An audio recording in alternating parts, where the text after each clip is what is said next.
carried away. Hello there and welcome to your Wednesdays this morning.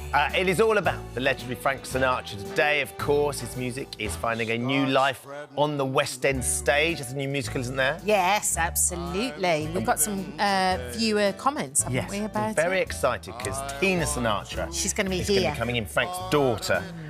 Carla got in touch saying my nana was Frank's biggest fan. She used to go to a Frank Sinatra convention in Leeds one Sunday every single month. That's a dedicated fan. She saw him at the Royal Albert Hall. Joanne says, my husband loved Frank so much he had a Frank Sinatra impersonator on his stag do in 2008. Yes, Better than the impersonator I had my stag do. Who was your impersonator? You don't want to know. I kind of do now. I'm really My into stag it. do was in Lithuania. It was someone who's very popular in Lithuania. You won't know who. Very hairy. Don't worry. Dave says I played... Dave says it wasn't you, Janet. It was. No, how rude.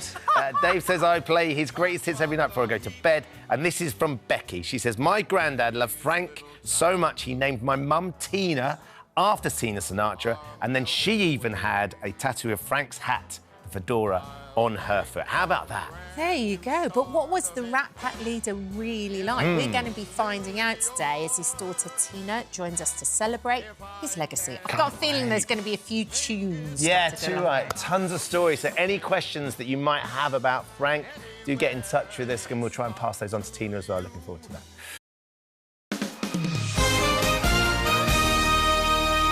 That's life. Hello there, welcome back. He was the original crooner who brought us legendary hits like My Way, Fly Me to the Moon and That's Life. But what was Frank Sinatra like away from the spotlight? As she brings his music to the stage in a new West End musical, Frank's daughter Tina is with us now. Can't wait to chat with Tina. First, though, how about we enjoy a few more of those timeless hits? Fly with me, let's fly away. Night and day, you are the one. Yet I get a kick, you give me a boost. I get a kick out of you. I've got you under my skin, and even when I'm old and gray, I'm gonna feel the way I do today, 'cause you make me feel so young. That is why the lady is a tramp. Oh, what's it like watching that back, Tina? But the whole experience is being so exposed to him and being so impressed by how he's being performed by and my mom and Ava. It's like seeing your past that you didn't see because you were barely born. Cool. You know, I'm meeting them for the first time in a lot of ways, my parents. Isn't that wonderful as well, though, that you can go through that at this stage of your life and you can go and discover things that maybe you didn't know or see things that maybe you didn't see? Wasn't capable. So when they're embodied by all this these kids are amazing. Anna Villafañe, Phoebe Panarottis, I want to say, and our Joel Harper Jackson, they come at you virginal, and the next thing you know, you're calling them mom, dad. Do you really? It's just because they have embodied them for me. I never saw that happen. I was just too small.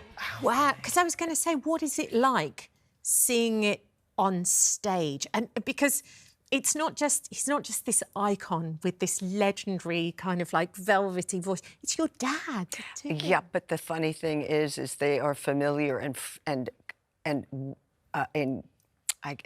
it's revealing.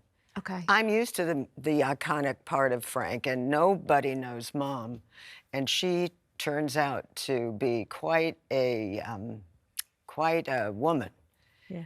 And smarter than I gave her credit for. I mean, I hope I see them again sometime to say I didn't realize how wonderful you both really were.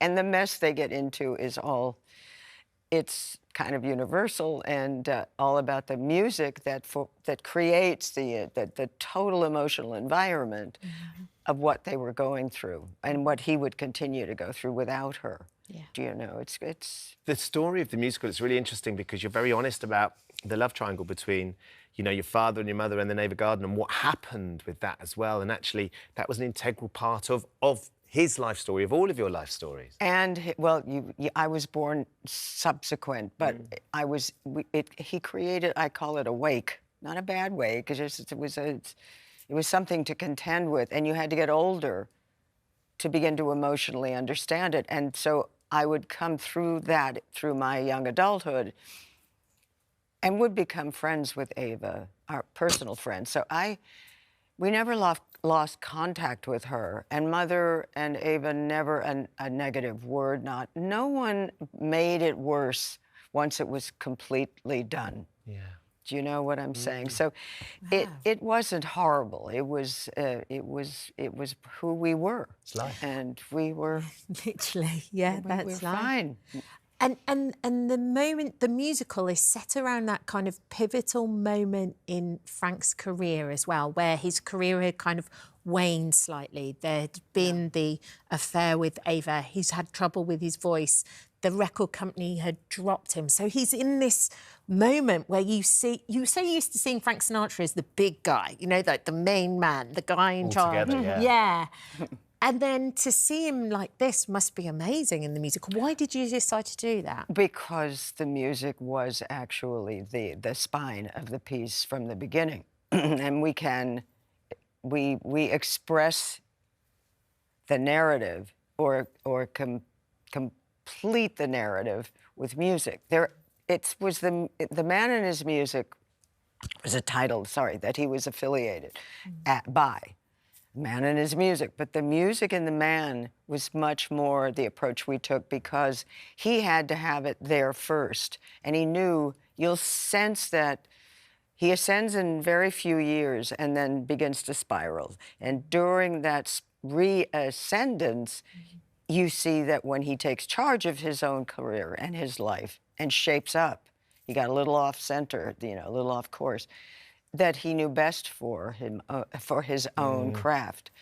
And the best writers and composers were writing for him specifically. And I mean, all that music is... Well, and that's the music that we know from the outside. It's the video footage. We sadly didn't get to see him perform. But what was he like as a dad, though, Tina? What was he like away from the stage? I love it when you ask those questions. He was a distant, physically absent parent, obviously. But if he were living at home, he would have been gone 42 weeks a year anyway, because he was always on the road.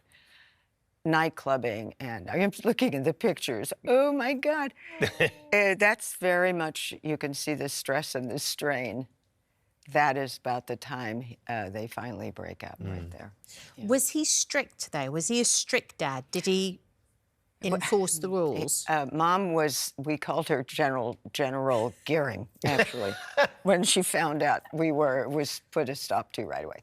But the thing about Dad was, he'd reason with you and make you feel, I'd be stupid to do that again. Oh, really? And if he didn't think you were thinking it, he'd say, don't you think you'd feel stupid if you did that again? So he didn't demean. He'd just say, think before you do anything. Yeah. Don't you think he took that role on with lots of other people as well? Like, for instance, Sammy Davis Jr.? Yes. And Billie Holiday. They had a falling out, didn't they, at one stage? He would try to keep everybody in their best and at their best. And he was not tolerant of drugs and things. Yeah. So the people, his friends that he adored and was loyal to, he didn't like to see them doing what he was going to do with alcohol or did with alcohol during that window of time. Right. And the alcohol, it was so mutual and it was so part of the culture and mutual to Dad and Ava. They were meant for each other. Yeah.